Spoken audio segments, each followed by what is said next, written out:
How are you guys doing? So I have a very important word I want to share with you guys, and it's not really like too much of too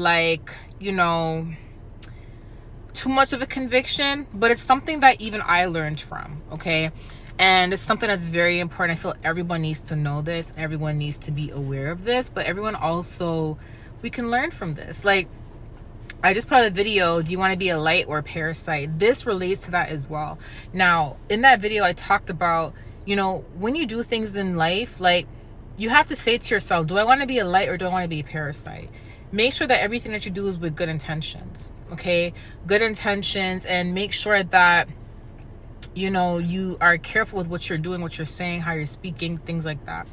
For the last week, I reanalyze my actions all the time. I'm an overthinker, like many of you guys. When you come from a home or a background where people are always criticizing your actions or criticizing the things that you do or things that you say, or people are always trying to find faults in you, even when you didn't do anything wrong, you tend to become an overthinker. So there's times where you will literally overthink everything that you do. Even when you're not doing anything wrong, you'll overthink everything that you do, right? So I tend to always analyze, my actions throughout the week. I pray about it all the time. I'm like, God, is there something that I need to work on or that I'm not doing right, etc., etc., etc.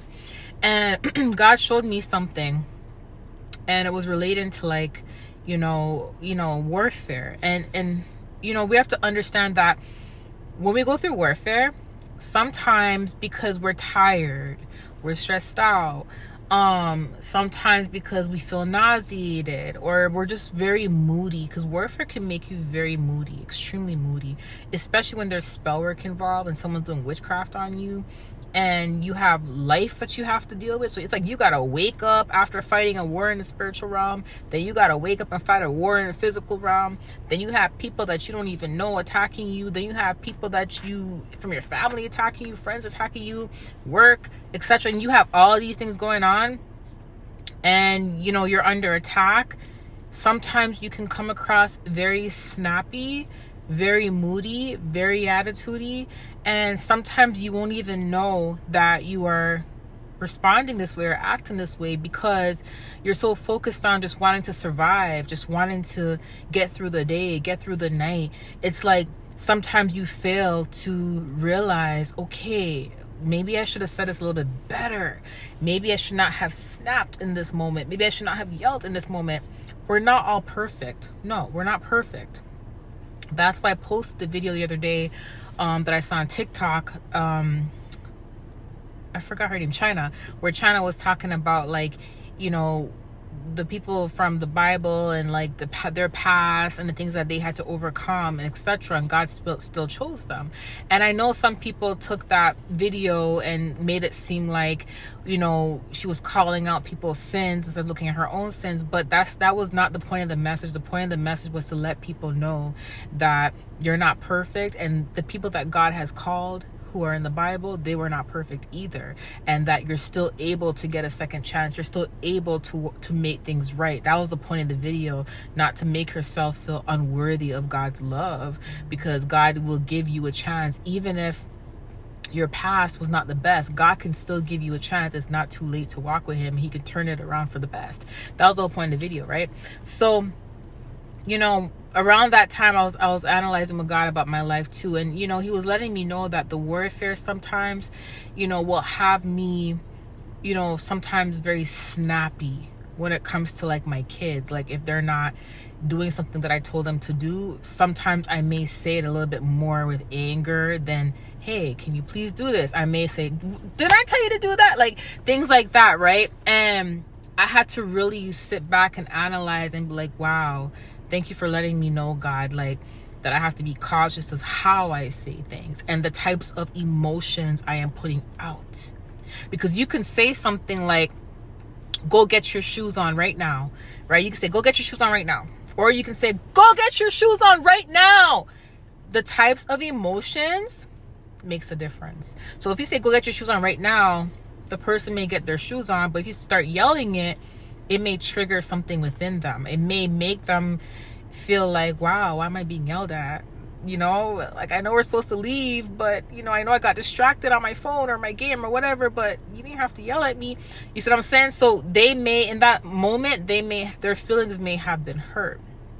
But in the moment where I'm yelling to get the shoes on, I may be fighting warfare in that moment, and I just want to hurry up and get out the house and get things done so I can come back home, so I can go upstairs, so I can pray, so I can go to bed. And that's all my mind was focused on, not the fact that, man, I could have hurt someone's feelings in the process of that. So I'm using that as an example to let you guys know that even though we go through certain things and certain warfares, we still are responsible for how we choose to talk to people, how we choose to respond to things. We're still responsible for our actions, okay?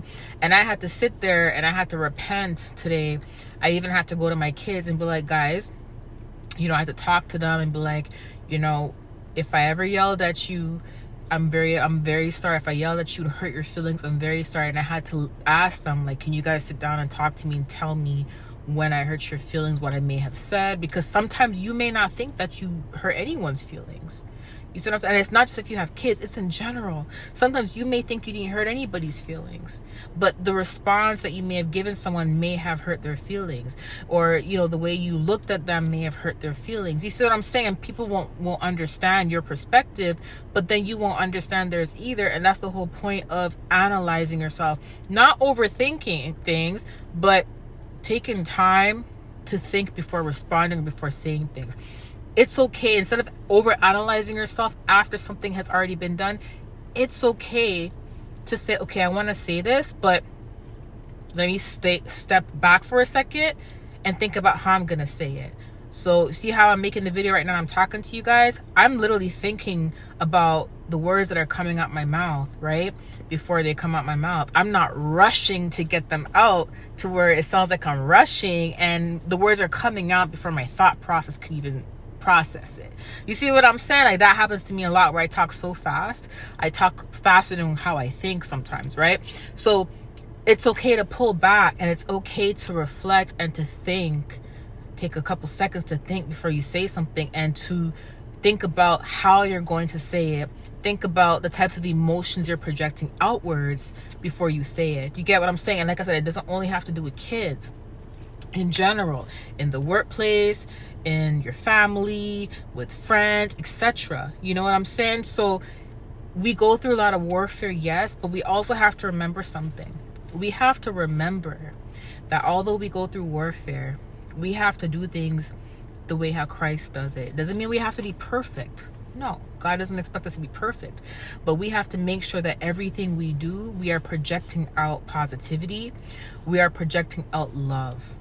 Okay? Love, not anger, not hostility, none of that. We are projecting love. Like I said, it's okay if you have bad days. You're not expected to be perfect, but the first step is always taking accountability. That's how you grow. That's how you continue to have your light and to shine your light. That's how you continue to take responsibility, is by taking accountability. The first time, you're going to always take responsibility, and that's how you become a better person. Honestly, we also have to remember that many of us came from backgrounds, generational curses, tampered bloodlines. Okay, because tampered bloodlines mean like there's covenants that we're taking in our bloodline, and it's been tampered with, right? We have to remember that we are not only fighting witchcraft, we are not only fighting curses that make us wake up sick, that we have to cancel every single day, because every day they're trying a new one, we got to cancel every day. But we have to remember we're fighting also aggression, anger, depression, okay? A lot of the stuff that goes on in our families. Some of us, we grew up in homes where we were physically abused. Some of us, we grew up in homes where we were emotionally abused. So we have to remember that although we went through all that, we're not like these individuals. We still have to make sure that we spend extra time thinking and before we do things and say things, because we don't want to carry on any ounce of that cycle, right? Even if it's because of the warfare, we still have to make sure that we take accountability for our actions, and that we are careful with how we talk to people and how we treat people, kids, family, friends, whoever. Okay, so I just wanted to give you guys this confirmation. I love you guys. Bye.